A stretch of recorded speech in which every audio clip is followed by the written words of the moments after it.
오늘은 계속 기신론 읽어가기를 하겠습니다. 요 기신론 지난 첫 번째 시간에 사상사적 의의를 말씀드렸고, 두 번째 시간에 우리가 귀명계를 가지고 그 의미를 풀어봤습니다. 이제 우리가 이제는 본문에 들어가기 직전에 저희 기신론 인연분과 이비분이라고 하는 것을 보면서 그 의미를 설명해 드리고자 합니다. 주로 원효의 소를 기반으로 하고 했지만, 그러나 주로 본문에 의거해서 설명했습니다. 기신론 본문이요. 네, 원문의 소까지 설명하기엔 너무 장황하고, 물론 뛰어난 소이지만, 그래서 만약 이 강연 시간에 무엇인가 듣고 의미를 발견하신다면 다시 원어의 소를 가지고 다시 한번 읽어보시는 게 좋을 것 같습니다. 그리고 이 기신론 텍스트에 대한 번역은 주로 우리 불현 이경 선생님의 번역본에 의거했습니다. 그러나 그 당시 이해와 지금의 이해는 엄청난 차이가 있습니다. 특히 기신론 연구는 한국 불교가 중점을 두어 공부한 분야이고, 또 저는 한국 불교 하지는 않았지만, 그러나 육아행파를 비롯한 유식문헌, 기신론이 많이 의거하고 원효의 소가 의거하고 있는 육아사지론 등을 통해서 많은 전문수료에 대한 이해는 조금 당연히 부족할 수밖에 없었습니다. 근데 그것은 지금 조금 교정해가지고 이해를 하면 될 것 같고요. 그럼에도 불구하고 길을 연 자가 가장 뛰어난 자지, 그 길을 나중에 세세하게 수정해 나가는 자는 당연히 처음 길을 연 자에 비해서 당연히 그 아무리 정교하게 길을 닦았다고 하더라도 처음 길을 연 자의 위대성이 당연히 뛰어난 거라고 하는 점은 의심할 여지가 없을 겁니다. 아무리 뛰어난 번역도 수정이 필요한 것처럼 마찬가지로 우리 불현 선생님의 초벌 번역도 역시 수정은 필요할 것 같습니다. 원효는 이 기신론을 먼저 귀명계를 설한 다음에 우리가 대승 혹은 대승의 법을 구할 때 있어서 두 가지 의심 때문에 우리가 대승의 법을 받아들이지 못하고 있다고 설명합니다. 하나는 법에 대한 의심이고, 하나는 의에 대한, 문에 대한 의심입니다. 그리고 이 법을 의심하기 때문에 우리가 대승, 보살도를 향한 발심을 하지 못하고, 그 수행 방법에 대한 의심 때문에 도대체 무엇을 해야 될까를 헤매이다가 제대로 수행을 하지 못한다고 말을 합니다. 이건 특별한 내용은 없지만, 그러나 우리가 대승의 소위 존재의 의의를 한번 뒤돌아보기 위해서 충분한 설명인 것 같습니다. 법에 대한 의심은, 여기서의 법은 가르침입니다. 법이 엄청나게 많은 의미를 갖고 있지만, 철학적인 맥락에서는 다자인 스펙터라 그래서 현존 요소라고 하는 의미로 주로 아비달마 문헌에서 사용되지만, 여기서는 법에 대한 의심은 가르침입니다. 즉 부디스트 티칭인데 마하야나 부디스트 티칭입니다. 이 대승의 가르침에 대해서 의심을 하게 됩니다. 여기서 대승 법체 위일위다라고 하는데, 여기서 저는 불현 선생님의 일단 번역을 따라서 대승의 법체가 하나인가 다른가로 번역했었습니다. 많은 사람은 이렇게 당연히 번역할 것 같습니다. 한문만 갖고 본다는. 네, 그러나 뒤에 나중에 문장을 보니까 대승의 법과 그 체의 문제입니다. 여기서는 대승의 법과 그 체라고 할 때, 그것이 여러 가지 대승의 법은 무수히 많지 않겠습니까? 부처님이 우리가 경전을 보면 소승의 경전은 사실 한정되어 있어요. 아함경, 사부 아함에 지나지 않는데, 대승의 법은 그야말로 엄청나게 많지 않습니까? 그런데 이 대승의 법과 그 티칭스와 그 다음에 그 대승의 법을 관통하는 그 핵심, 에센스가 무엇인가 라고 하는 문제입니다. 그래서 대승법과 그 체가 동일하냐 혹은 다르냐 하는 문제입니다. 그러니까 수많은 텍스트를 관통하는 의미를 어떻게 우리가 확보해야 되느냐 하는 그 문제입니다.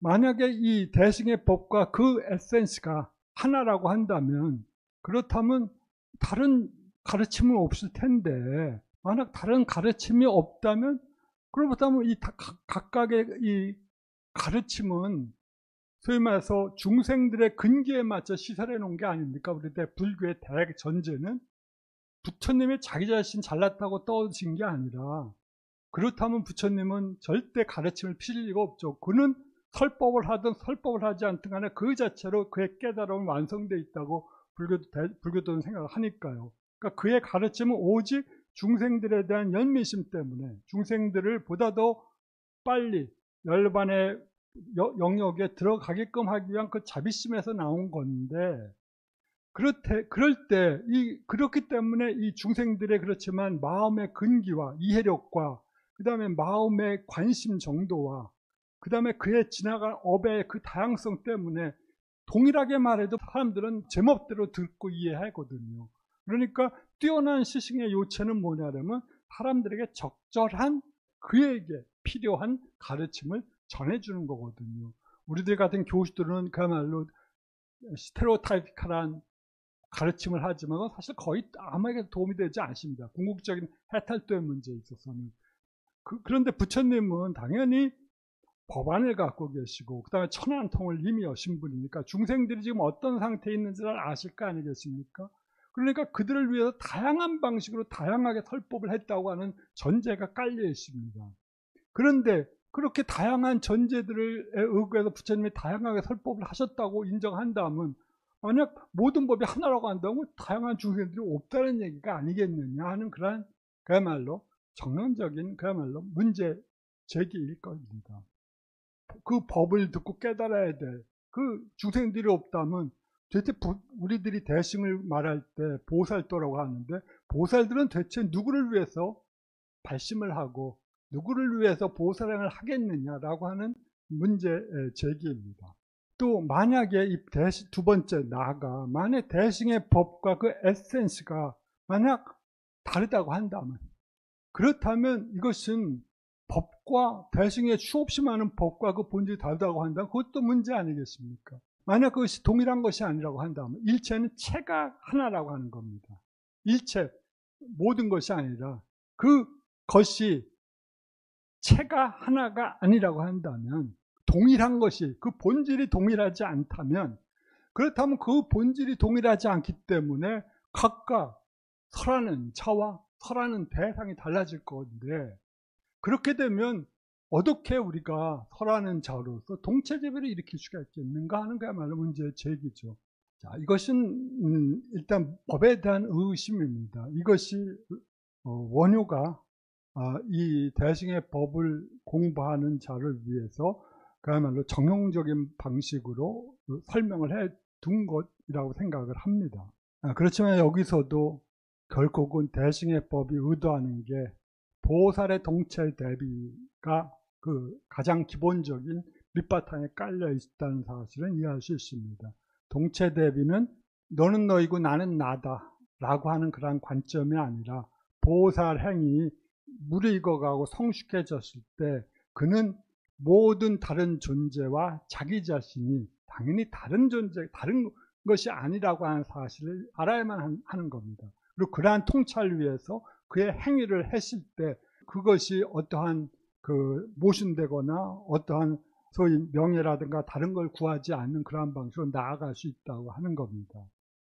네, 이러한 그 동체제비나 그건 다른 방식으로 유명한 장행거죠. 아마 그 서명에서도, 서명이라고 하는 건 11세기에 나왔던 그 신유학자의 텍스트인데, 그것이 불교의 텍스트를 빌려가지고 사물과 나는 꽃 같은 뿌리에서 나왔다라고 하는 유명한 말을 갖고 하는데, 그러한 평등성에 대한 인식, 우리가 평등성주라고 하는데 평등성에 대한 인식이 없다면 우리의 모든 행위는 아마 거짓이 되거나 아니면 많은 경우 위선적인 행위거나 등등이 되겠죠. 그렇지만 진실로 중요한 건 인간이 죽을 때 가져가는 것은 통찰, 그가 죽을 때 가져가는 것은 그야말로 뭐겠습니까? 그가 평생에 지은 공덕이라든지, 적어도 그것은 우리가 물리주의자가 아니냐, 유물론자가 아니냐를 확신할 수밖에 없겠죠. 자기가 지은 행위는 자기가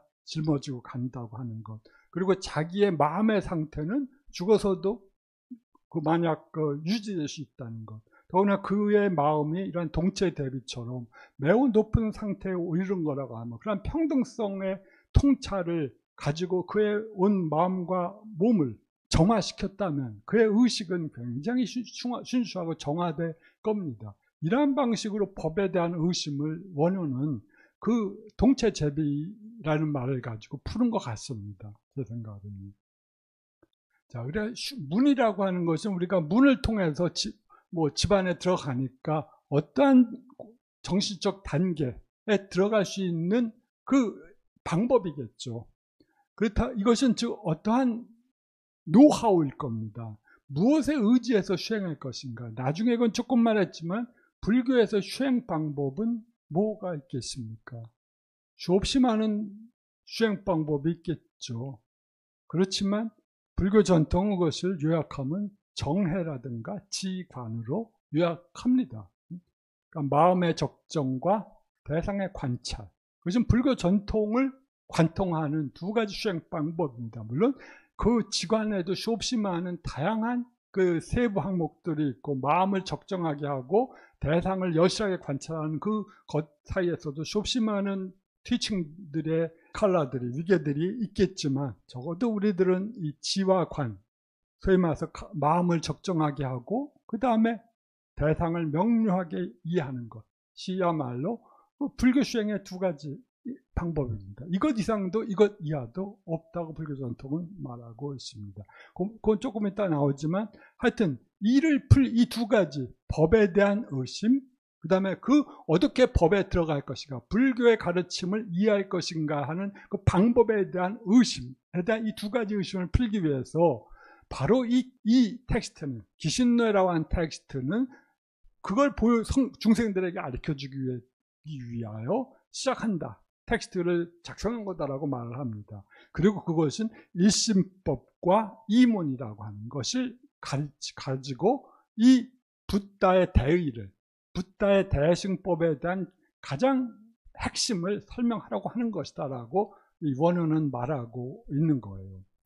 일심법을 세운다, 혹은 일심법을 입자라고 하는 것은 불교 전통에서 여러 가지로 해석할 수 있지만, 세울 입자니까 세운다는 건데, 이것은 소위 유가행파 전통에서는, 유식학파 전통에서는 개념적 규정입니다.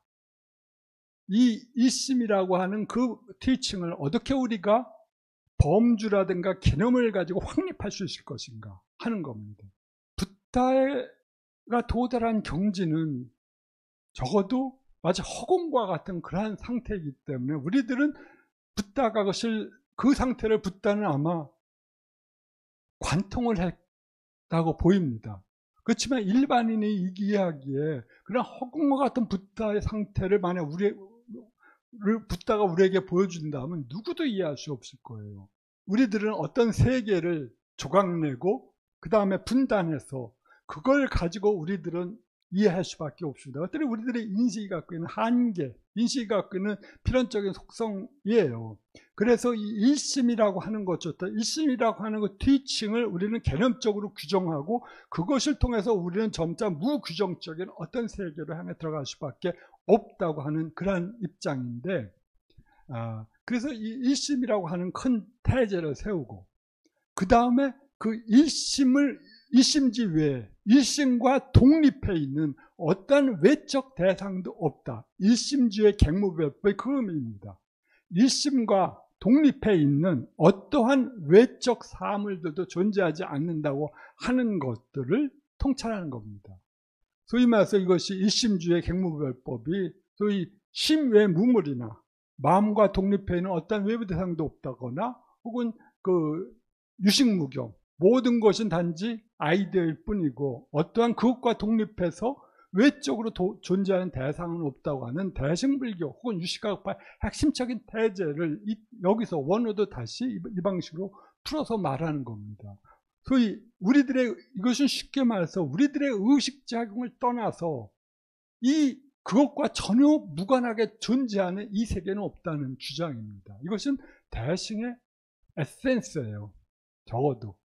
물론 그것을 중간학파는 이렇게 이해했습니다. 심작용이 있고 의식작용이 있고, 그 다음에 이 사물들은 의식작용과 일정한 상호작용을 한다. 우리와 아무 무관한 것처럼 보이는 저 125억 년 전에 일어났었던 그 대폭발들, 만약 우리들의 빅뱅 이론이 맞는다고 한다면 그것조차도 그 중생들의 의식작용과 분리해서 독립해서 있는 그런 현상들이 아니라는 거죠.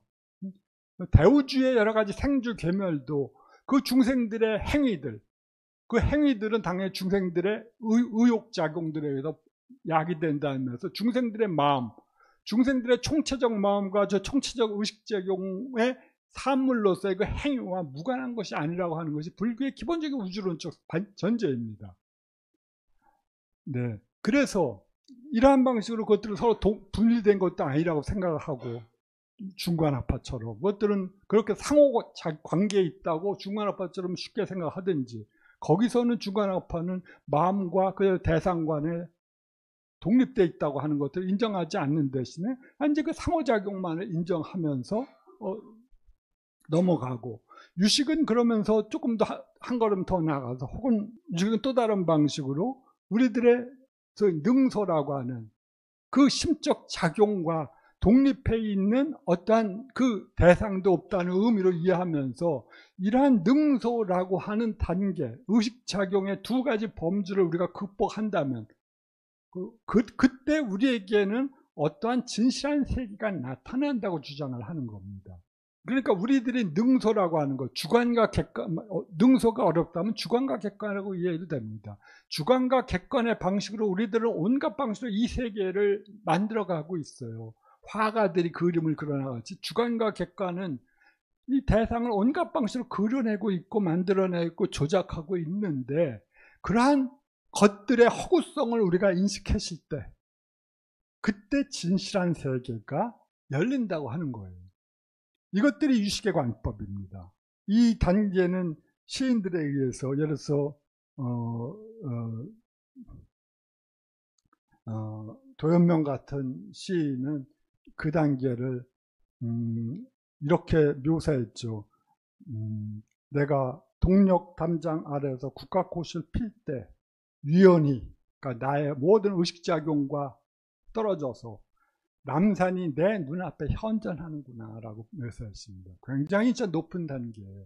거기서 채국, 동력하, 유연현, 남산이라고 하는 유명한 귀절인데, 그걸 통해서 나의 모든 의식작용에, 그러한 의식작용이 능소로 파악하는 모든 의식작용이 정지했을 때, 그때 이 세계는 내 눈앞에 그대로 현존하는 것이라고 하는 방식으로 도연명은 자기가 도달한 심적 상태를 읊었거든요.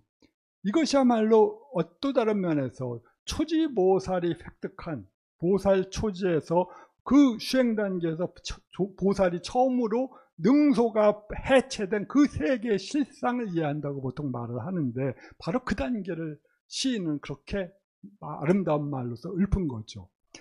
그런데 하여튼 그러한 것들이 이 유식학파에서 말하는 그 능소가 해체된 그 세계고, 그 능소가 해체했을 때, 즉 우리들이 이 세계를 우리들은 모든 방식으로 주관을 가지고 구성해 나가는데, 그런 구성작용이 모두 끊어졌다고 한다면 그렇다면 그 세계는 어떻겠습니까? 공허한 세계겠습니까? 혹은 무의 세계겠어요?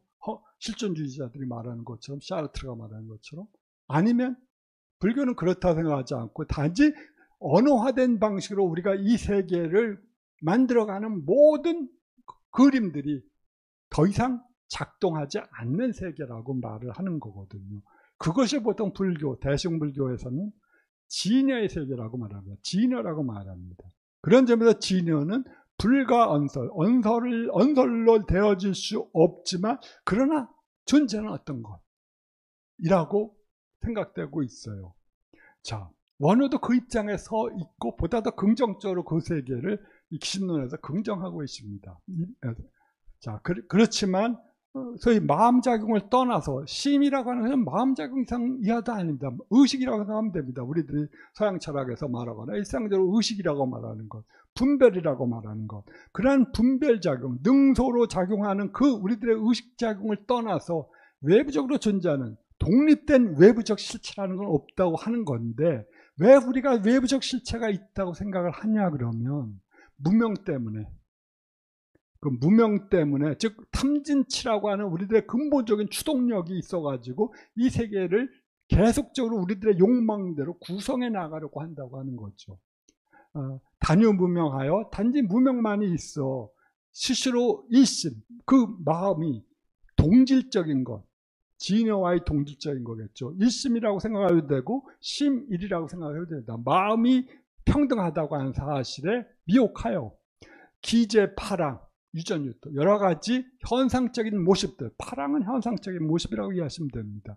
바다의 무리의 겉 파도에 이르는 모습은 그건 현상적인 거죠. 내가 저놈을 미워했으면 증오심이라 할 때 내 마음은 증오의 그 에너지의 파장을 갖고 있지 않습니까? 그거라고 생각하시면 됩니다. 그리고 그리하여 이 파장을 일으키면 그것이 업을 일으키기 때문에 당연히 육도라고 하는 세계로 들어가죠. 그 육도는 윤회의 세계인데 그 윤회의 세계 자체가 없는 건 아니라고 불교는 생각해요. 의식작용이 있는 한 거기에 대응하는 세계는 있습니다. 다만 그것이 자성이 없고 본질이 없다고 하는 점이지, 그 세계가 그런 방식으로 그 업에 따라서, 중생들의 업에 따라서 그렇게 나타난다고 하는 사실을 부정하는 건 아니니까요. 그리고 그러한 세계들이, 그 세계 속에서 그것들이 본질을 관통하지 못하면 그 세계가 주는 그 이미지 때문에 고통받고 피해받고 계속적으로 나쁜 방식으로 유전하겠죠. 네. 자, 그렇지만 비록 육도에서 그런 현상적인 어떤 심적 성질들은 계속적으로 일어나지만 일심의 바다를 벗어나지 않는 것이다 라고 주장하는 거예요. 그 일심이라고 하는 근원적인 것이 있고, 이 근원적인 바다와 같은 일심에서 파도의 세계가 일어나는데 그건 현상적인 여러 가지 심적 성질들에 지나지 않는다. 그렇지만 바다와 파도, 바다 위에 있는 파도가 분리될 수 없는 것처럼 이 파도, 이 우리들의 마음의 본질, 우리들의 의식적인 본질이 바로 바다와 같은 그러한 깊은 부동하는 성질을 갖고 있다는 사실을 통찰할 때, 그리고 우리들이 결코 이 파랑과 같은 심적 성질들이 우리들의 마음의 본질을 구성하지 않는다는 사실을 이해할 때, 그때 우리에게는 대승법을 이해할 수 있는 길이 열린다라고 원어는 주장하는 겁니다. 이것들이 열애장적인 아이디어의 출발점입니다. 네. 그리고 실로 일심이 육도를 작동시키기 때문에, 일심이 육도를 작동하기 때문에 널리 구제하겠다는 그런 보살의 원이 일어날 수가 있는 것이다 라고 말을 합니다. 네, 우리들의 의식작용에서 모든 세계가 구성되니까요. 유식의 기본적인 관점이죠. 그렇기 때문에 윤회의 세계도 일심에 의해서, 즉 마음작용에 의해서 구성되는 겁니다. 그러니까 마음작용을 떠나서 육도와 윤회라고 하는 것이 없는 거죠. 혹은 없는 게 그것이 현상적으로 없다는 게 아니라 그 마음작용과 분리되어 있지 않다는 겁니다. 그러니까 그러니까 선사들이 마음을 잘 쓰면 그것이 바로 곧 열반이고, 마음을 못 쓰는 것이 바로 지옥이라고 하는 말도 틀린 말은 전혀 아니겠죠. 그러므로 홍제지원, 일체 중생을 구제하겠다고 하는 그런 보살의 서원을 일으킬 수가 있는 거다라고 하는 겁니다. 솔직히 말씀해서 저는 그것과 보살의 구제하는 행위가 어떻게 이러한 사실에 통찰해서 나올 수 있는지는 직관적이지는 않습니다. 그렇지만 아마 그 사실이 이런 것 같아요. 우리가 만약 깨달은 자가 혹은 수행하는 자가 우리 모든 중생들이 각기 자기들의 의식, 마음의 작용에 따라서 고통을 받고 있다는 사실을 보았을 때, 그럴 때 그때 저절로 아마 당연스럽게 그에게는 일체 중생에 대한 연민심이 싹 트는 것 같습니다. 그 논리적으로는 관계가 없는 것처럼 보여요, 양자들. 그렇지만 우리가 모든 사람이 고통받고 있다는 사실을 이해하고, 그리고 더 중요한 건 자기도 고통받고 있다는 사실을 인식할 때, 그리고 자기의 고통을 극복하기 위해서 일반 사람들은 타인의 낙을, 즐거움을 뺏어와서 자기의 고통을 줄이려고 하는 것이 일반적인 이기적인 에고센트릭한 사람들의 태도이지만, 수행자가 볼 때 모든 것이 고통에 차 있고 자기를 포함해서 모든 존재가 고통의 바닷속에 침몰해 가고 있다는 사실을 알 때 그에게는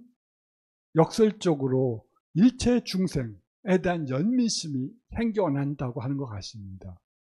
그 관계는 비록 논리적인 관계는 아니지만 심정적인 관계로서 이해할 수가 있을 것 같아요.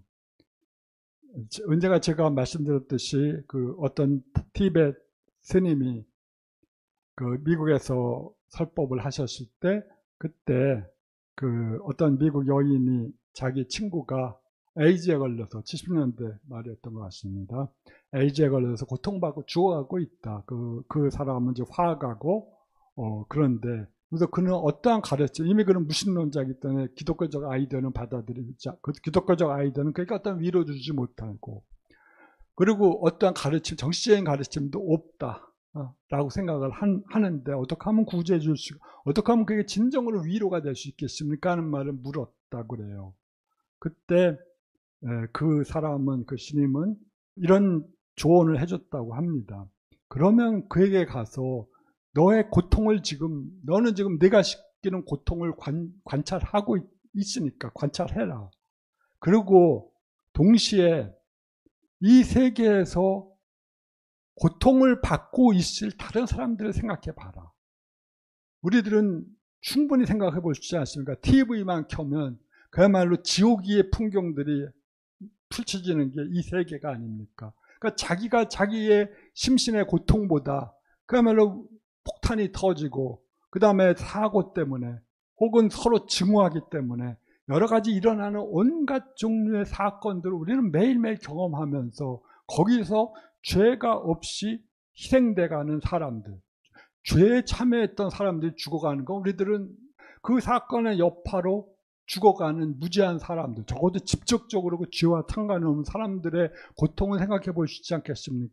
예를 들어서 우리가 며칠 전에 이스라엘이 그 휴대폰 조작해갖고 폭탄을 터뜨렸을 때 거기에서 분노하는 건 그것은 무고한 사람들이 죽을 수도 있다고 하는 그런 생각 때문에 분노하는 거 아니겠습니까? 그 옆에 있던 사람들이 터져갖고 죽을 수가 있고 다칠 수가 있고 그럴 때 분노하는 건데, 거기서 테러리스트들이나 그런 폭력에 집중적으로 관련된 사람들이 희생당한다는 건 자업자득이겠죠. 그렇지만 그렇지 않고 이 폭약에는 눈이 없으니까 그런 사람들이 죽어갈 때 우리들은 그러한 행위 자체가 테러리즘과 무슨 차이가 있는가를 의심하고 분노하는 건데, 거기서 희생돼가는 어떤 사람들이 있다고 생각해 봅시다. 그럴 때 그 사람들은 어떻게 했어요? 에이즈에 걸렸으니까 그 사람은 전에 나쁜 짓을, 혹은 나쁜 짓이 아니라 그냥 성적 방종이라고 하는 행위를 통해서 그 결과를 받은 거라고 우리가 생각하니까 그는 뭐 자업자득이거나 그걸로 갖고 나의 고통을 적어도 타인에게 돌리지 않고 할 수는 있겠죠.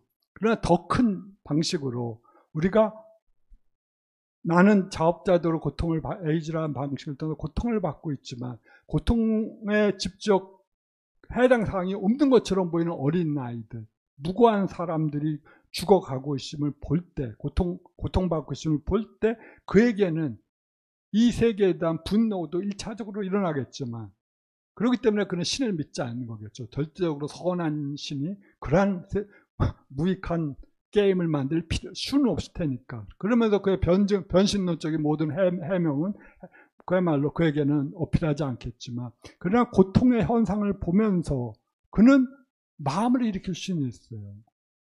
자기가 고통이 자기만이 아니라고 하는 사실 때문에 위로를 받을 수도 있고, 또 이 자기의 고통보다 더 큰 고통을 받고 있는 사람을 보면서 그는 진정으로 그들의 고통이 사라지기를 바랄 수가 있겠죠. 저는 그 아티스트가 후자의 길을 택했다고 해요. 왜냐하면 그 여인이 나중에 그런 조언을 했을 때 직접적으로 그가 어떤 반응을 보였는지는 말하지 않았지만, 그러나 평화롭게 죽어갔다는 말을 하면서 그런 방식으로 그는 관찰을 하고 그런 방식으로 이 세계와 화해를 했겠죠. 자기 업과 타협 화해를 하면서 연매심을 일으켰다고 생각을 하는데, 그런 방식에서 우리는 이러한 보살의 발홍, 홍제지 원과 그 다음에 이런 욕망과 증오, 무지의 세계 속에 살아가는 그러한 그 환상적인 중생의 모습 사이의 어떤 딜레마를 아마 이 방식대로 해결할 수 있을 것 같습니다. 하여튼 어쨌든 간에 보살은 모든 그렇지만 육도라고 하는 것도 우리들의 의식 작용을 떠나서는 존재할 수가 없기 때문에 바로 그런 점에서 우리의 의식 작용은 증오심을, 탐진치를 일으킬 수도 있지만 동시에 동체제비를 일으킬 수도 있거든요. 수행자로서 혹은 보살로서. 그런 방식으로 이 원어는 설명하고 있습니다. 그 다음에 두 가지 문을 열어서 의심을 제거한다고 하는 겁니다. 기신론에서 1, 2, 3이라고 하는데 1심, 2문, 3대라고 하는 게 유명한, 그것은 조금 이따 나중에 설명될 겁니다. 1심은 중생심이고, 그 다음에 2는 진여문과 생멸문이고, 3은 이것들이 서로 작동하는 소위 세 가지 그 위대함을 말하는 겁니다. 자, 그래서 문이라고 할 때 어떻게 수행할 것인가 하는 방식에 있어서 원효는 진여문에 의해서는 샤마타의 작용을 수습하고 생멸문에 의해서는 관행을 일으킨다, 비파샤나의 작용을 일으킨다라고 요약적으로 말하고 있습니다. 이 문제는 아마 나중에 이 기신론 끝에서 설명이 되겠지만, 이 샤마타라고 하는 것은 그칠 지자입니다. 그리고 관행이라고 하는 것은 볼관자입니다. 즉 그칠지라고 하는 것은 왜 그칠지냐 그러면 샤마타, 마음의 적정, 산란함의 제거, 산란함의 그침이기 때문에 한역자들은 이 샤마타를 그칠지로 표현했습니다. 의미를 알면 굉장히 좋은 번역이에요. 관자는 당연히 볼관, 관찰한다는 의미고, 이건 사물의 진정한 본성들, 사물에 존재하는 사물들을 여실하게 있는 그대로 볼 수 있는 그러한 심적 작용들을 컬티베이션 하는 건데, 컬티베이트 하는 건데요. 하여튼 이러한 샤마타의 작용은 진여문에 의해서 개발하고, 비파샤나의 관찰의 방법은 생멸문을 관찰한다라고 말을 합니다. 왜냐하면 이 생멸문 자체는 매 찰나찰나 법들이 생겨하는 것, 여기서의 법은 존재 요소입니다. 좀 어려운 거지만 우리들의 심적 요소들이, 수행자들이 이 비파샤나를 관찰할 때, 비파샤나를 수습할 때 보통 자기의 마음속에서 일어나는 그 사념처를 가지고 할 때 자기의 마음에서 일어나는 어떤 증오심이나 혹은 친절한 마음, 우애심이나 그런 것들이 일어나고 사라지고 일어나고 사라지는 걸 관찰하거든요.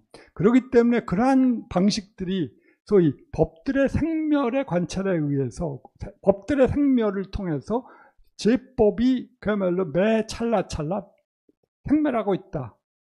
즉 우리들이 의지할 어떤 고정된 존재랑 요소랑은 없다는 것이 관찰하는 것이고, 샤마타는 마음작용을 그치는 겁니다.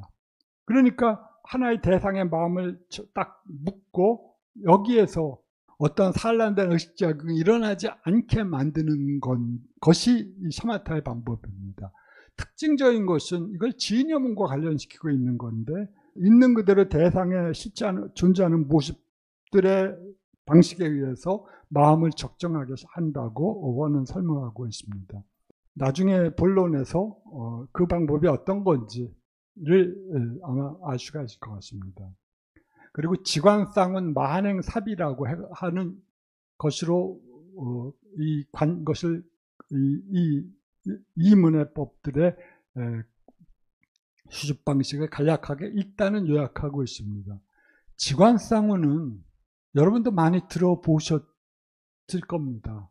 거의 말로 대승불교에서 타이피컬하게 나타나는 용어인데, 초기 불교에서도 이 지관상운이 딱 한 군데에서 나타납니다. 쌍운경이라고 불려진 데서 나타나는데 거기서는 우리가 흔히 이해하는 방식과는 좀 달리 해석되고 있고요. 직관쌍운을 만약 개념 그대로 한다면 뭐가 되겠습니까? 일부러 이건 번역을 하지 않고 놔뒀습니다. 한문에 따라서 이해하면 직관이 쌍으로 진행하고 있다는 거 아닙니까? 네.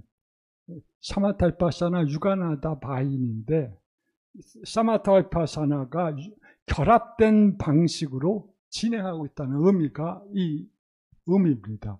그러나 어떻게 이 방법이 어려우냐 그러면 한 찰나의 의식 속에서 우리들 불교의 대전제에 따르자면 한 찰나의 의식이요. 매우 짧은 한 찰나의 의식에는 하나의 의식 제공밖에 들어갈 수가 없거든요.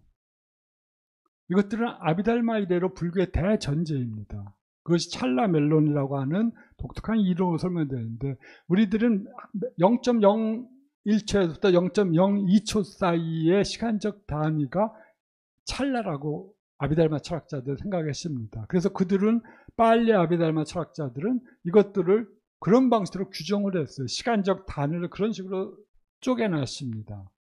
흥미롭게도 그 0.01에서 0.02 사이의 단계, 시간적 길이는 지각심리학자들에 따르자면 우리들이 대상을 연속적으로 포착하기 위한 가장 최소한의 시간 단위라고 하더라고요. 그러니까 지각 단위입니다.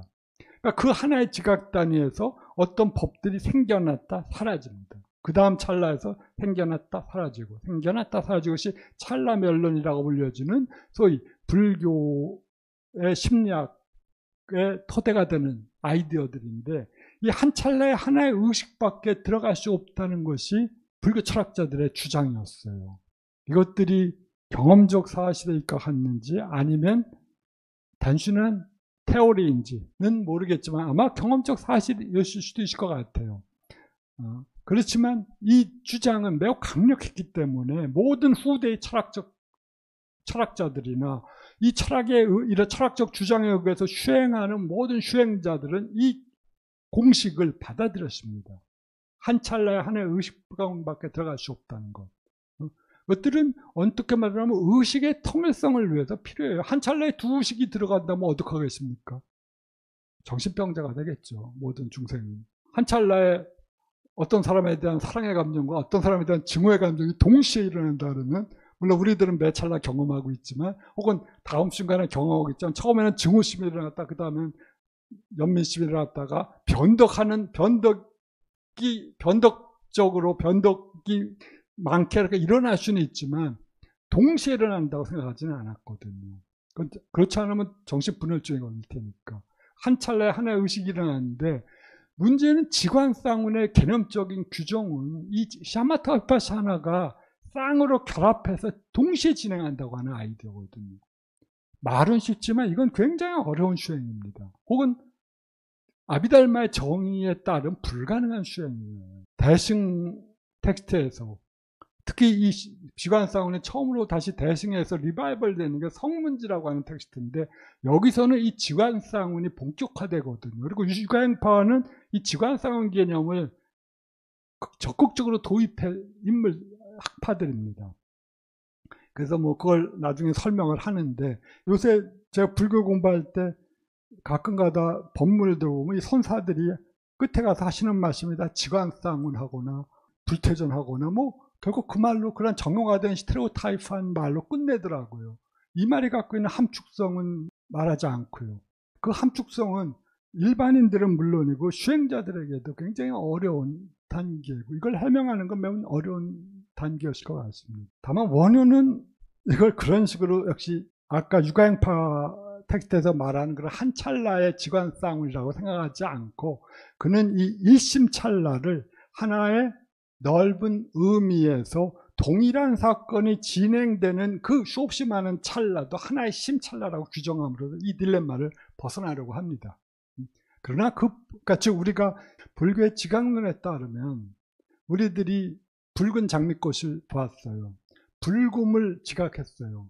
그 다음 찰나에 우리들은 이 붉음의 인식이 소위 말해서 능동적인 어떤 작용으로서 의근이라고 하는 것이 되고, 그 다음에 과거에 내가 봤던 이 불금에 대한 유사한 아이디어들, 유사한 기억들, 그것들이 대상이 돼서 능과 소가 만나서, 능은 그래서 여기서 의식이 생겨난다고 하거든. 제6의식이.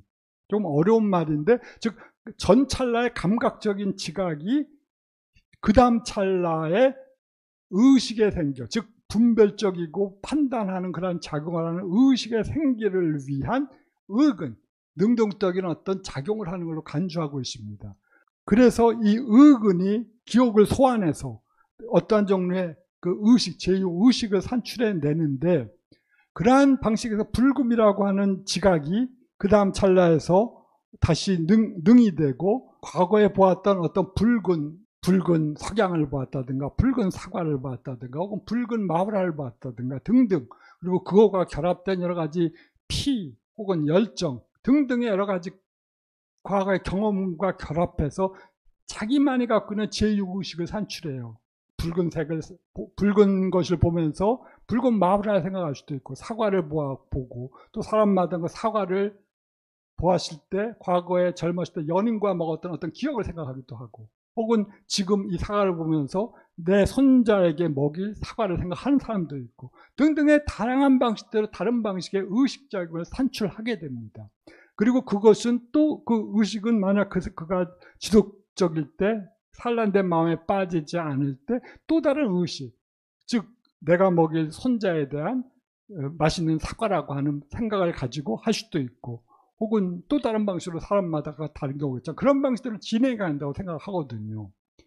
그것이 하나의 사건입니다. 일련의 시간적 단위들이 지속되는 그 하나의 사건을 원하는 일심찰나 이슈가 있다, 이것들을 라고 넓게 설명하면서 이 딜레마를 벗어나요. 그렇지만 그것은 어원적인 설명과는 다릅니다. 네, 그렇지만 뭐 가장 쉬운 방식이겠죠. 이 지관쌍을 해결할 수 있는. 네, 그럴 때 이 지관이 동시적으로 쌍으로 결합돼서 작용을 할 때 모든 보살의 행위가 갖춰진다라고 생각합니다. 그야말로 네, 왜 갖춰지는지는 당연히 모든 수행도가 동시에 이루어지니까, 지관이 동시에 이루어지니까 갖춰지고, 그 다음에 여기까지가 원효가 본문에 들어가기 전에 법과 문을 해석하면서 이 전체 텍스트의 대의를 그야말로 해명하려고 했던 겁니다. 네, 그 다음에 본론은 논이라고 하는 것을 기신론 본문을 말합니다. 그래서 유법, 능기, 마연, 신근, 시고로 응설입니다. 즉, 이것은 이 구문은 영어를 배운 사람들에게는 전혀 어렵지가 않습니다. 유법은 대어리저 다름합니다. 그 다음에 능기, 마연, 신근은 영어의 관계사로 이어지는 구문이라고 이해합니다. 피치, 이하로 연결되는 which can arouse 증거를, 이러한 마연에 대한 믿음의 근을 일으킬 수 있는 법이 있다는 겁니다. 여기서 신근은 믿을 수 있는 faculty입니다. 능력입니다. 100% 이건 타당해요. 아비달마 맥락에서 신근은 여러 가지 근들이 있지 않습니까? 그 신근은 믿을 수 있는 faculty, 능력입니다. 이것도 사람의 그런 능력이 있어야 비로소 할 수 있고, 우리들의 능력은 키워나가기 마련이죠. 그러니까 마음이 커지고 마음이 능력이 커지면 우리가 보다 크게 발전할 수도 있는 것처럼 근이라고 하는 게 그겁니다. 대승의 법에 대한 믿음의 능력들을 우리가 발전시키고 일으킬 수가 있는 겁니다. 그 법이 뭐냐면 당연히 기신론입니다. 그 가르침에 있는데, 그 가르침은 바로 마연에 대한 믿음의 능력을 일으키죠. 그러니까 대승 기신론이죠. 기신론이죠. 그러므로 이 텍스트를 바로 설해야만 한다라고 주장하는 겁니다. 자, 그러면서 본문에 들어가서 기신론은 다른 텍스트처럼 인연분, 입이분, 해석분, 수행신심분, 권수익분이라고 하는 5부분으로 이루어져 있습니다. 인연분은 뭐냐면 왜 내가 이 텍스트를 썼는가, 저자가. 우리가 보면 절에 가면 연기라고 써 있지 않습니까? 그것이 그 말입니다. 그건 일종의 스토리죠. 왜 이 절이 창건되었는가를 보여주는 것이 창건 연기 혹은 창건 인연인 것처럼 왜 이 텍스트를 써야 돼? 내가 이 텍스트를 쓰지 않으면 안 되었는가? 수없이 많은 텍스트들이 있는데 왜 내가 이 텍스트를 불필요하게 덧붙여서 사람들의 눈을 어지럽히게 해야만 하는가를 저자가 변호하는 거예요. 그 다음에 입이부는 핵심 태제를 세우는 겁니다. 그 다음에 해석부는 바로 구절을 따라서 해석해 나가는 거예요. 이 기신론의 내용에 따라서 해석해 나가는 건데 당연히 제일 길겠죠. 여기서는 현시정의인데 올바른 의미를 보여주는 것. 즉 심진여와 심진여를 설명하려고 하는 겁니다. 이문을 설명하려고 하는 거고 대치사집이라고 하는 부분은 어떤 삿된 집착을 어떻게 제거할 것인가. 그 다음에 분별발치도상은 발심하여 슈행도로 나아가게 하는 그 슈행도의 특징을 상세히 설명하는 겁니다.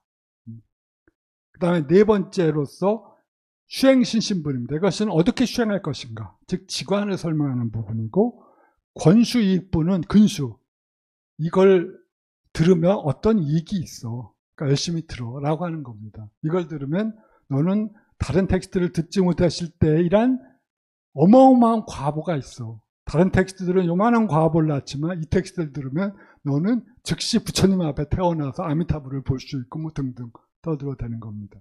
모든 대승경전은 사람들을 불러들이기 위해 이렇게 권수익을 많이 하죠. 이렇게 이 텍스트를 들으면 너에게는 이런 공덕이 있기 때문에 이런 후세의 장점이 있어. 구제론적 이익입니다. 이 텍스트를 듣는다고 돈이 생기지 않습니다. 오히려 돈이 멀어지겠죠. 재물은 현생에서 이익은 멀어지겠지만, 이거 구제론적인 이익은 있다는 겁니다. 그리고 구제론적 이익은 이건 확실하다라고 모든 텍스트들은 주장해요.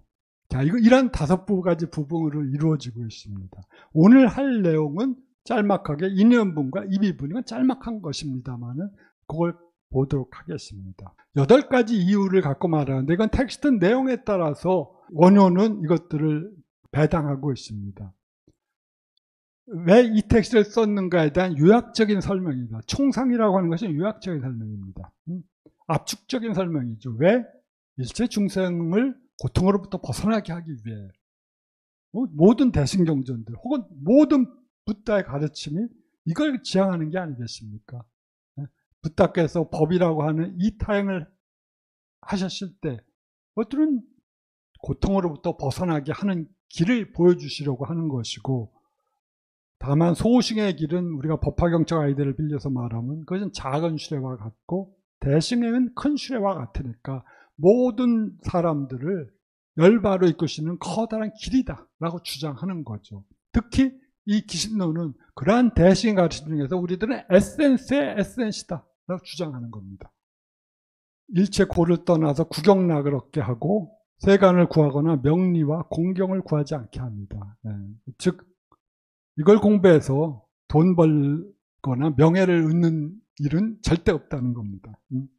오히려 그런 것을 얻는다면 경계하라라고 하는 겁니다. 구경락은 당연히 최종적인 구제론적 이익입니다. 그것은 무상보리의 획득 또는 대열반의 획득입니다. 두 번째는 이제 세분, 이 요약적인 설명을 다시 세분해서 기신론 본문에 따라서 정리한 겁니다. 열애가 설하신 일체 법문의 근본 뜻을 해석해서 중생들의 삿된 집착을 삿된 집착들에 대한 치료제를 제공하려고 한다라는 겁니다.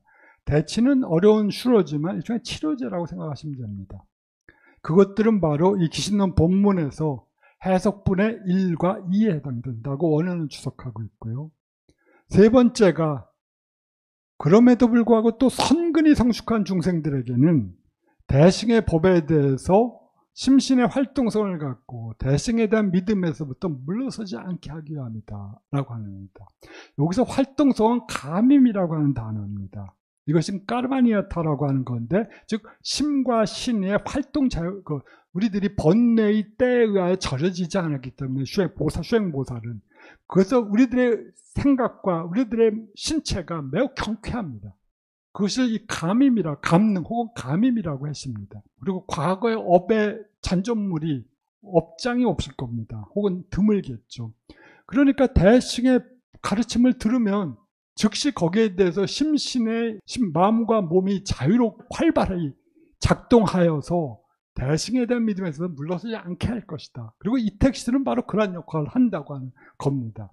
이것이 3장 해석본의 제3에 해당되는 부분입니다. 네 번째는 그렇지만 청중들이 반드시 과거의 선근을 충분히 모은 사람일 뿐 아니라 선근이 미소한 작은 자들도 있지 않겠습니까? 그런 사람들을 위해서는 신심을 수집하게 하는 겁니다. 믿음, 대승에 대한 믿음, 믿음의 능력을 발전시킬 수 있는 계기를 준다. 그러니까 그런 사람들에 이런 계기를 주기 위해서 대승 기신, 믿음을 말한 것이다라고 하는 거죠. 그리고 다섯 번째는 악한 업장, 업의 장애를 제거하고 어떻게 하면 이 마음을 잘 보호하는가, 보호할 수 있는 방법을 보여줌으로써 어리석음과 교만함에서, 즉 이러한 심적인 번뇌로부터 떠나고 삿된 견해의 그물로부터 벗어나게 하고자 합니다라는 겁니다. 네. 이것이 다섯 번째 이 텍스트를 지은 목적입니다. 그것들은 역시 이 4장에서 설명하고 있고요. 그 다음에 여섯 번째는 지와 관을 수집하여 범부와 이승을 지향하지 않고 보살의 정신적 태도를 향해 나아갈 수 있도록 하고자 하는 겁니다. 일곱 번째는 초학자를 위해서 부처님 앞에서 태어나기 위한 전념 방편을 보여줌으로써 대승에 대한 신심으로부터 물러서지 않게 하려고 하는 것이다 라고 합니다. 네, 이 불전, 그러니까 부처님 앞에 나타나는 것이 불현생님은 소위 반주산매경이라고 하는 이름의 정통의 경전이 바로 이 명칭을 갖고 있거든요. 부처님의 면전에서 산매를 일으키는 그러한 텍스트인데, 그러한 방법과 관련시켜서 불현생님은 해석하고 계시는데, 그렇고 그것도 불전도 그거지만 또 어떤 점에서 보면 화엄경이라든지 거기서 전부 높은 단계의 수행자들에게 항상 붓다가 현존하는 경험들을 많이 얘기하거든요. 그러한 것을 말하기 때문에 그건 일반적인 대승 경전들의 방식으로 이해해도 무난할 것 같습니다. 그래서 문제는 이 대승에 대한 믿음으로부터 물러서지 않게 하려는 것입니다. 그 다음에 여덟 번째는 바로 이 5장에서 말한 것처럼 근수의 분처럼 이 텍스트를 공부함으로써 얻게 되는 이로움, 장점을 보여줌으로써 이 텍스트가 보여주는 그러한 비전으로부터 멀어지지 않게 하기 위해서라고 합니다. 그건 일반적인 대승경전들에서, 대승불전들에서도 나타나는 거니까 독특하게 이 장점들은 이 텍스트의 연구, 공부에 한정되지는 않지만 이 8가지 텍스트 제작의 이유는 이 텍스트를 따라서 설명했다는 데 의미가 있다고 보입니다. 기신노이라고 하는 텍스트를 공부하면 이러한 종류의 장점들, 구조론적 장점들을 갖고 있다라고 보는 겁니다. 그러니까 여러분들도 열심히 읽어보십시오. 원어는 두 번째 이유를 또 제시합니다. 중생들이 경전을 수지하고 이해하는 조건들의 차이 때문에 다양한 교법들이 제시되고 있다. 아까 말한 그 맥락이었어요. 그러니까 열애가 살아계실 때, 즉 석가모니 세종가 살아계실 때는 거기서는 항상 놀라운 얘기지만 들었다 하면 성자가 돼요. 재가든 출가자든 상관없게. 그리고 다시 그는 예류, 즉 성자의 반열에 들어가게 됩니다. 사람들이 이걸 보면, 그러니까 부처님 한마디 딱 말씀을 하시면 모든 사람들이 자기의 근기에 맞게 이해하고 거기에 그 가르침에 딱 부합되는 방식으로 이해할 수 있는 능력을 받게 된다고 하는 것 같습니다. 또 어떤 점에서는 이러한 믿음이 있기 때문에 그 사람들이 불교 세계를 유지해 주는 어떤 동료인 것 같습니다. 또 우리들은 시간은 환상이겠지만 이 미래 세에 우리 다음 세대의 붓다이신 미륵보살이 이 세계에 오실 때, 용화 세계를 열 때 많은 수행자들이 그 미륵보살의 설하시는 그 법회에 참여하기를 원을 바라면서 죽거든요. 아마 이런 아이디어 때문에 그럴 것 같습니다. 그리고 그 위대한 정신적인 수행자라고 한다면 그 가마력은 사실은 분명히 엄청날 것 같습니다. 그러니까 어리석은 자도 그의 마음을 열면 현명하게 될 가능성이 있는 정신적인 그 에너지를 갖고 있다고 믿으니까 그런 것 같습니다. 그래서 사람들은 열의 제세 시에 부탁께서 이름으로 설법을 하시면 전부 제 방식대로 매우 완성된 방식으로 모든 다른 중생들이 이해하고 하는 방식을 원어는 상세하게 설명을 하고 있고, 불원 선생님도 요 방법을 특별히 빼서 이름과 하나의 음성과, 그러니까 열의 음성과 원음, 열의 또 원음의 관계에 대해서 설명하고 있습니다. 두 번은 어떤 열애가 인멸하신 후에 이제 열애가 없는 세계에서 어떻게 우리가 붓다의 법을 지키고 유지하고 그에 따라 수행할 수 있을까를 고민하는 사람들에게 있어서 능력이 출중한 사람들은 자력으로 널리 듣고 이해할 수 있고, 그러니까 다력으로 들으니까 다른 스승들이 별로 필요가 없는 거예요. 딱 한 문장만 보면 다 알아. 알 수가 있어요. 그 다음에 세 번째 카테고리는 자력으로 조금만 듣고도 많이 이해할 수 있는 사람이십니다. 조금 들었는데 한 스승한 밑에 가서 어떤 텍스트에 조그마한 의미를 들었는데 이제 그 말이겠구나 하고 하나를 들으면 10명이 아는 사람입니다. 앞에 사람들은 수없이 많은 스승들을 찾아가면서 듣는 경우를 말하고요. 이것들은 그다 좋은 경우겠죠. 그 다음에 자력, 스스로의 어떤 힘이 없으면 이제는 경험이든지 그러니까 스승의 말씀을 자기의 경험의 힘에 비춰갖고 이해할 수 있는, 혹은 자기의 지적인 능력의 힘에 의해서 이해할 수 있는 힘이 없다면 이제 우리는 어떻게 하겠어요?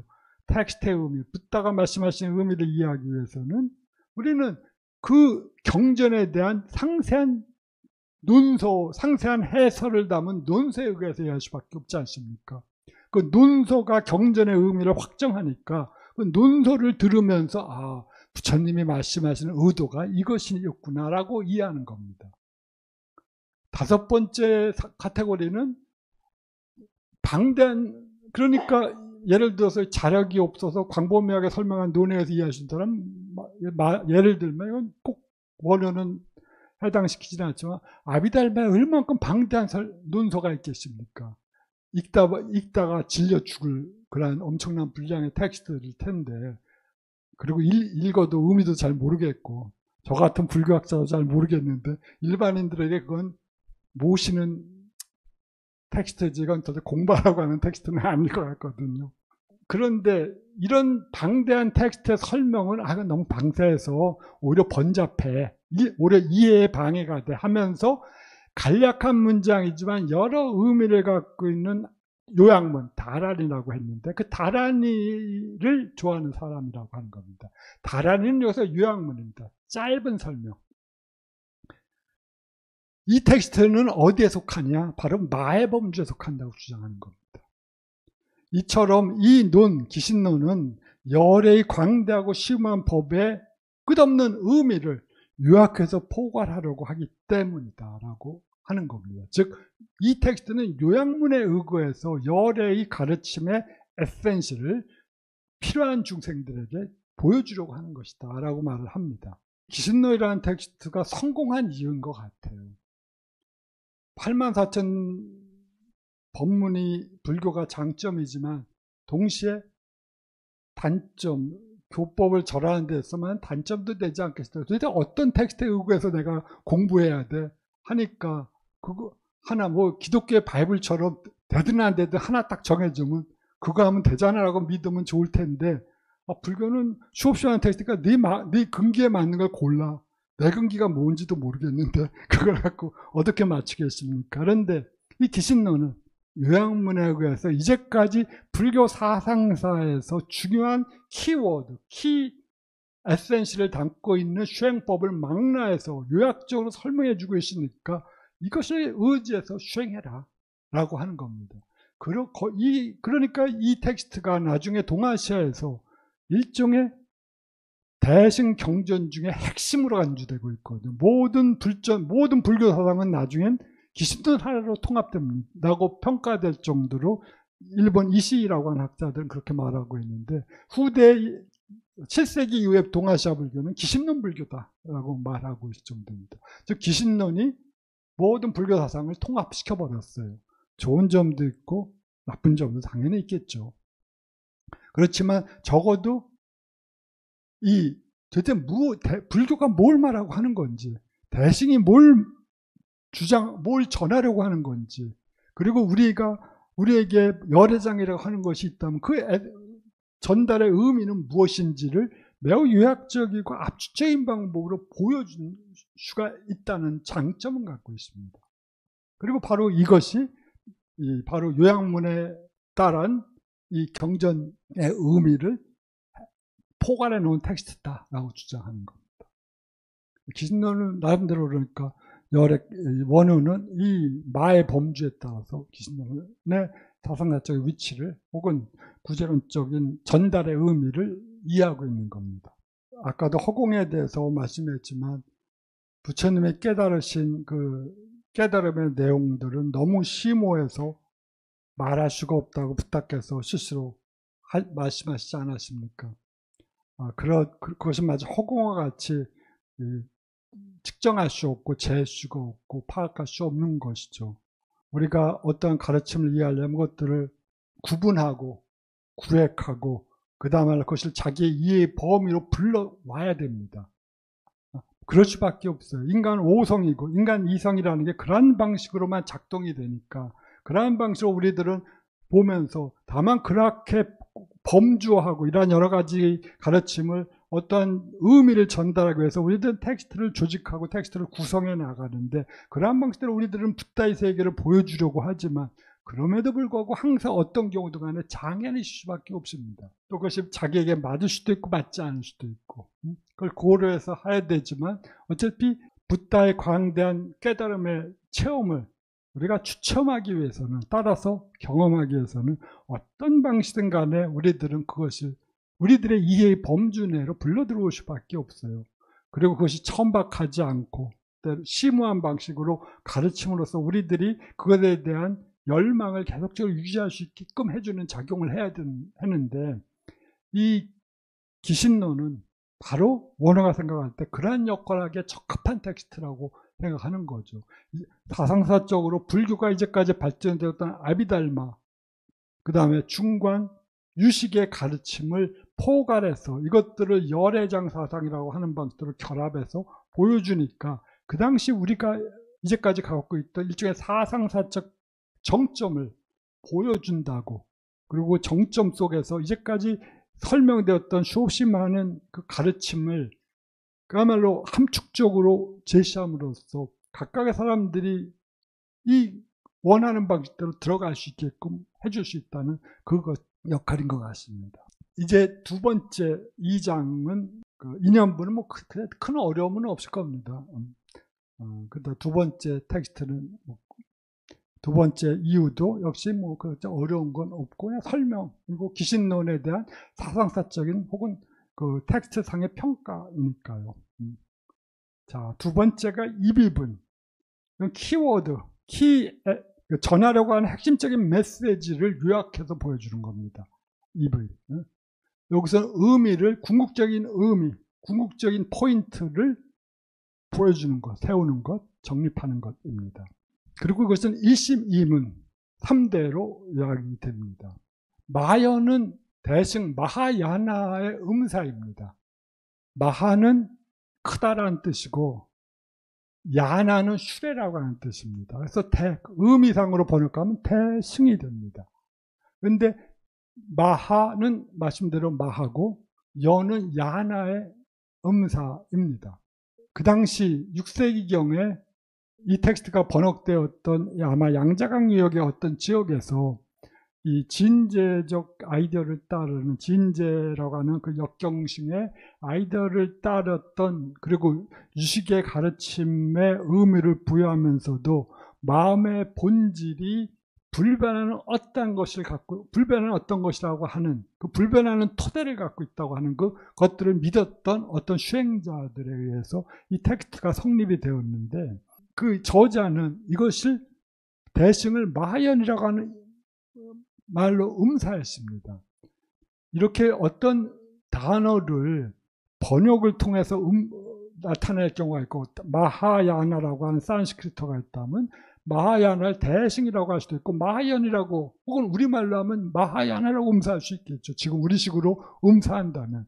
그럴 때 이 중국인들이 그 당시 번역에 대해서 갖고 있었던 아이디어, 혹은 통일된 약속이 뭐냐 그러면, 역경식 사이에서 통용된 아이디어는 어떠한 개념이 이 중국 본토에서 의미를 보여주었을 때 그 의미만으로 충분하지 않을 때 그때 음사한다고 하는 약속이 있었습니다. 마하야나는 너무 풍부한 의미를 갖고 있기 때문에 대승이라고 의미를 살려 번역하면 인도에서 대승 불교권에서 갖고 있었던 마하야나에 대한 풍부한 의미가 사라질 염려가 있기 때문에 그냥 마하연이라고 음사한다라고 하는 겁니다.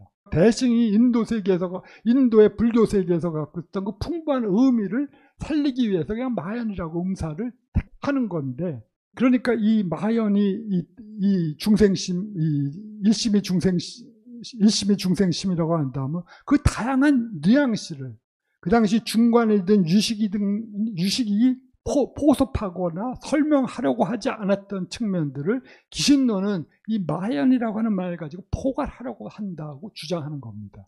그 의미를 지금 마하연이라고 하는 음사어를 가지고 함축적으로 말을 하는 거예요. 보여주는 겁니다. 즉 나는 전달하려고 하는 메시지가 있어. 나만이 갖고 있는 고유한 메시지가 있는데 그 메시지를 내가 대승이라는 말을 갖고 표현하면 좀 격이 떨어지는 것 같아. 쉽게 말해서. 그러니까 원어를 나는 쓰겠어 하고 주장하는 겁니다. 마하연에는 법과 의를 갖고 나눕니다.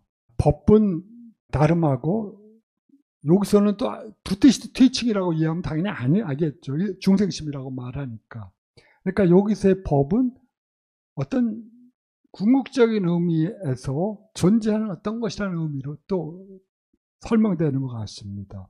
혹은 세간적이고 출세간적인 일체법을 포괄하는 것들이 포괄하는 것이라고 하니까 모든 철학적인 불교 텍스트에서 말하는 그런 존재 요소라고 하는 의미로 사용되고 있는 것처럼 보이기도 합니다.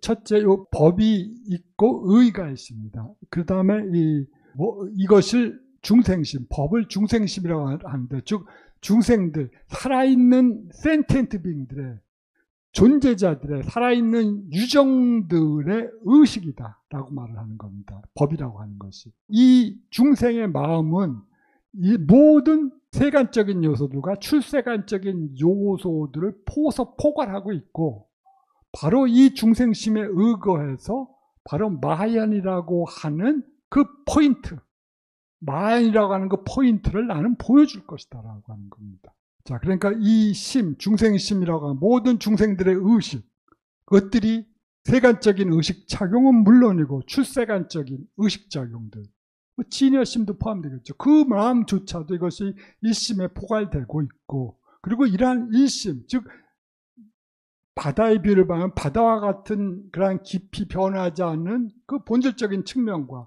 이 본질적인 토대에 의해서 진행되는 현상적인 의식작용, 그 모든 작용을 바로 중생들의 의식작용이라고 나는 말하면서, 이 바로 마음에 의거해서 바로 마하연이 바로 성립한다.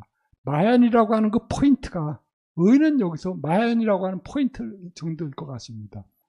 그리고 이 심을 시심 진여상 즉시 마하연 자체고, 시심 생멸 인연상 즉시 능시 마하연 자체 상용고라고 하는 말을 갖고 표현합니다. 이경 선생님은 이 진여를 항상 형용사적인 의미로 사용하거나 동사적인 의미로 사용하는 걸 좋아했던 것 같습니다. 아마 그것은 이것들이 동떨어진 실체가 아니라 의식작용에서 살아있는 지혜의 작용이라는 걸 보여주기 위해서 아마 일부러 계속 진여를 의식 그러한 측면에서 보여주고자 했는데, 그래서 진여한 혹은 진여하다, 있는 그들의 여시란 정도의 의미로 이해하고 계시는데, 뭐 그건 선생님의 독특한 혹은 선생님의 그러한 그 지적 작용이라고 하는 살아 생생하는 그러한 의식 지혜의 작용이라는 점을 강조하기 위한 그런 측면이었던 것 같습니다.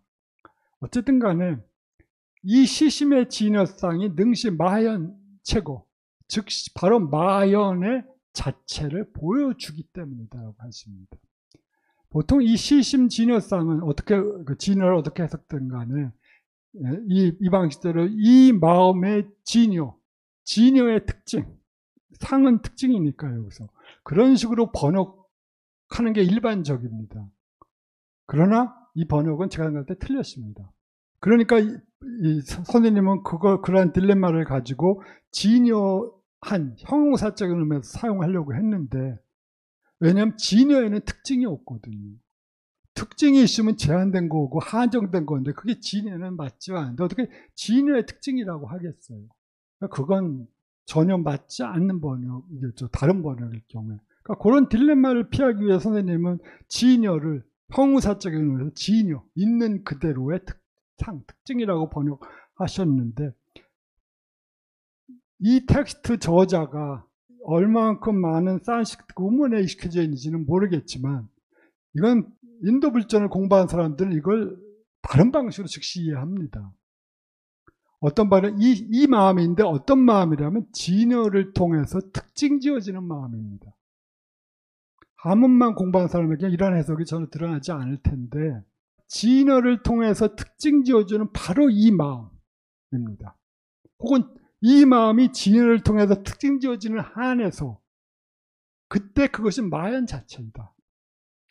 바로 동일한 거문도 이심, 이 마음인데 어떤 마음이냐면 이 마음의 생멸인연상이라면 이상하죠. 그럼 이 마음에 진여도 있고 생멸도 있다고 하는 마치 두 가지 실체가 있다고 보이는 것 같은데, 이것은 하나의 마음이 있고 우리가 동전의 두 면처럼 하나는 진여를 통해 특징 지어지고 하나는 생멸인연을 통해 특징이 지어지는 마음일 뿐입니다. 즉 이 마음은 중생의 마음밖에 없어요.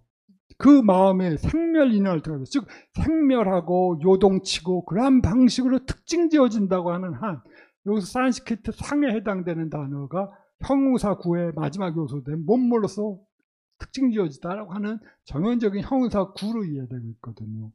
그러니까 생멸인연으로 특징 지어지는 이 마음은 바로 마연 자체의 상과, 요건 특징입니다. 마연 자체의 상과 작용을 보여줄 수가 있는 거다라고 말을 합니다. 네. 여러분들이 반화신경 외울 때 시, 제법, 공상 할 때 바로 이 표현입니다.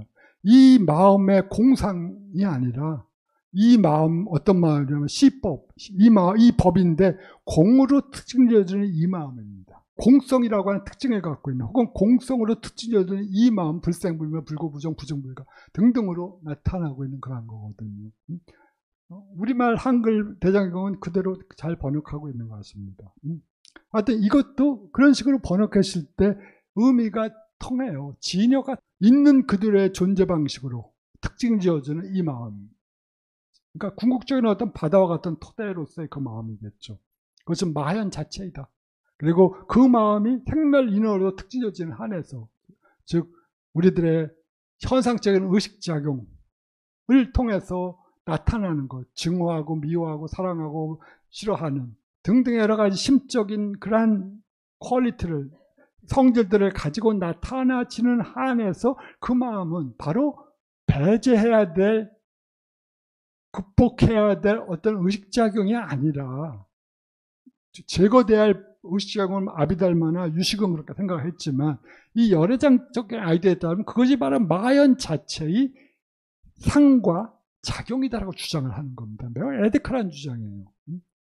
그것들은 제거돼야 될 거라고 우리들은 간주하지만 일반적으로 이 열애장적인 아이디어를 갖고 있는 텍스트에서는 그 마음조차도 바로 마연 자체의 작용과 특징을 보여준다라고 하는 겁니다.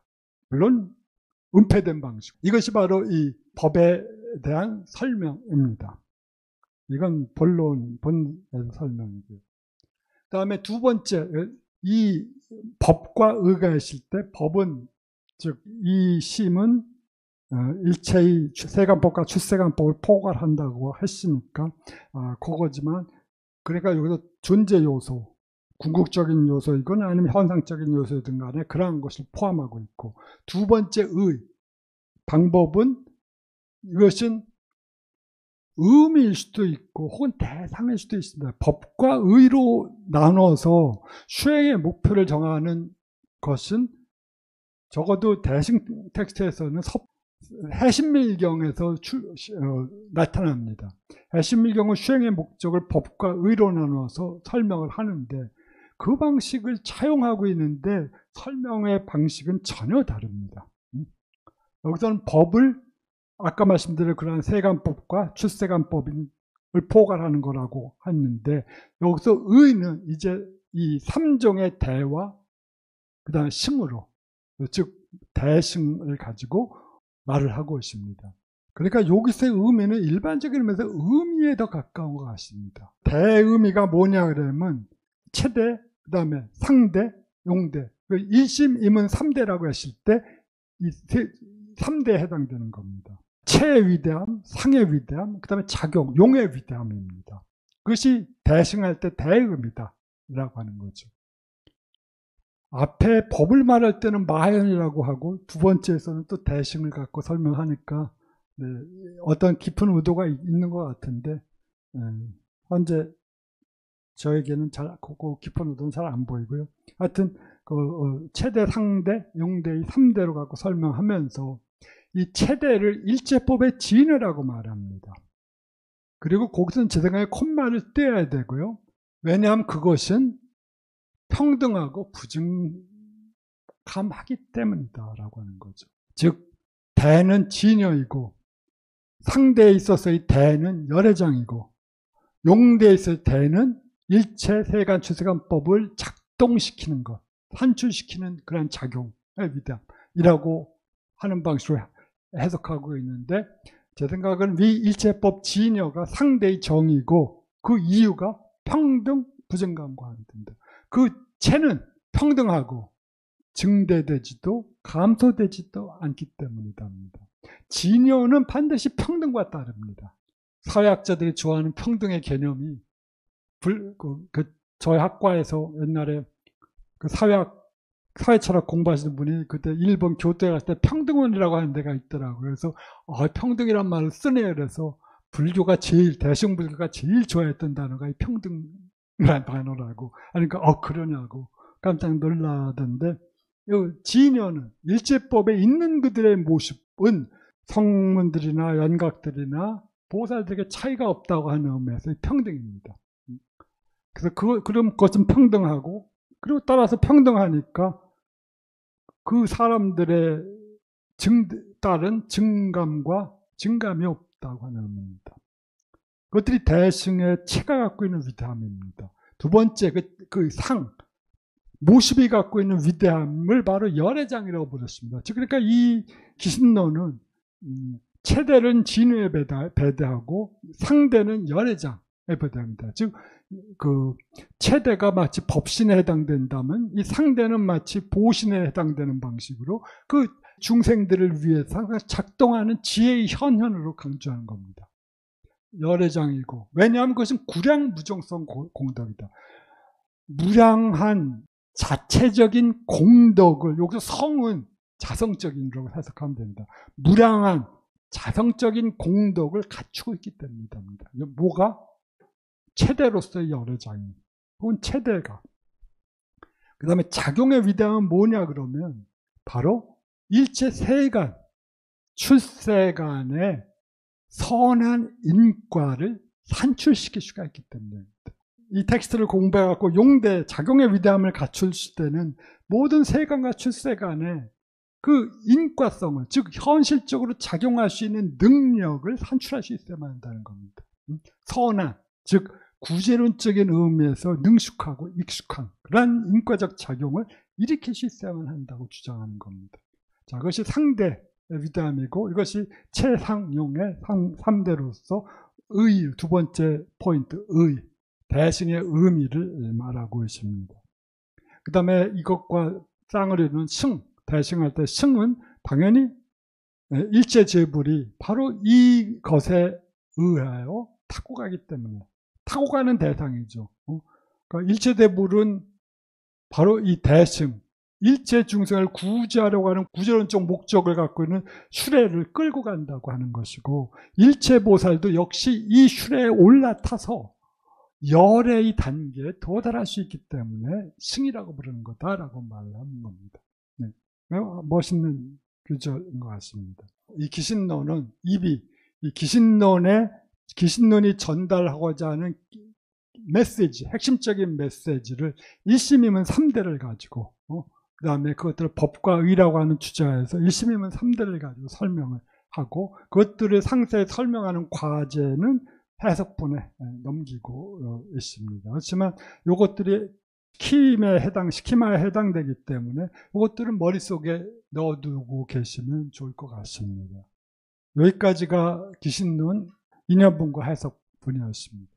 요것 자체가 뭐 나중에 나오는 전문 수료 때문에 이 부분에서 좀 어려우신 것 요것도 있지만 설명한 방식에 따라서 일단 넣어두시면 대승이 설명하고자 하는 것을 이 기신론은 이렇게 정리하고 포괄하고 있구나 하는 걸 이해하시면서 어떻게 이것들이 본론 속에서 해석되고 있는지를 살펴보실 수가 있을 겁니다. 말씀드렸듯이 기신론은 동아시아 불교, 7세기 이후 동아시아 불교의 알파요 오메가가 됩니다.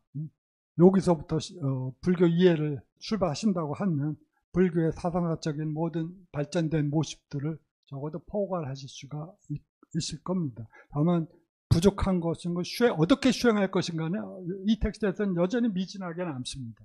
왜냐하면 짧은 텍스트가 설명해 주시는 한계가 당연히 있으니까 말입니다.